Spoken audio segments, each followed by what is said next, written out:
ভাই নতুন একটা রিসোর্ট হচ্ছে এমন একটি প্লেসে।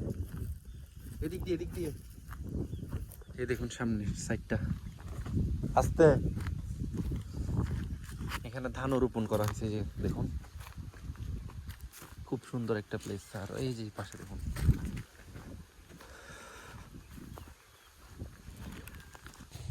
দেখেন কালো কালো হয়ে গেছে, যেগুলো পুড়ে ফেলছে। তো পাহাড়ের পোকা আছে ছোট ছোট এখানে, দেখুন গাইস।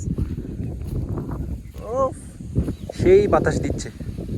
বান্দরবানে নতুন একটি রিসোর্ট হবে, তার জন্য প্রসেসিং চলতেছে। আর এখানে যদি রিসোর্ট হয় সেই একটা ভিউ পাওয়া যাবে, এই যে পাহাড়, শীতল বাতাস সব সময় পাওয়া যাবে। দেখুন অনেক বাতাস আর অনেক বিশাল বড় একটা কলা বাগান। এটা দেখেন, একটা জায়গা হচ্ছে আপনার কলা গাছ। তো স্তূপ এটা একটা, ওইটা একটা, দেন এটা একটা, সবগুলো ছিল কলা গাছ আপনার এখানে। এগুলো কেটে দেন, কলাগুলো নিয়ে গেছে, দেন এগুলো পুড়িয়ে শেষ করে দিয়েছে যাতে রিসোর্ট বানানো যায়। এইরকম রিসোর্টটা এরকম হবে টাইপের। আর এখানে হবে অনেকগুলো, আর এটা রাস্তা থাকবে। একবার ভাবেন এইরকম পাহাড়ের চূড়ায় চূড়ায় এইরকম রিসোর্ট হলে দেখতে কেমন লাগবে। রুমা থানচি যায় এদিক দিয়ে, টাঙ্গু নদী দেখা যায়।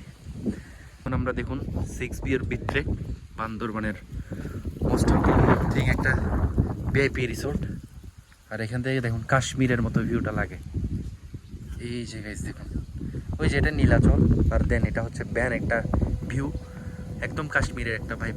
অনেক বাতাস, ভিউ পয়েন্ট, দ্যাটস ওয়াই বাতাস। আপনারা এটা দেখেই বুঝতে পারছেন যে কত পরিমাণ বাতাস দিচ্ছে এখানে। তো এরকম বরাবরের মতো নতুন নতুন ভিডিও পেতে আমাদের সাথে থাকবেন সব সময়। আর আমরা চেষ্টা করবো এরকম বান্দরবানের নতুন নতুন ভিডিও আপনাদের মধ্যে তুলে ধরার জন্য।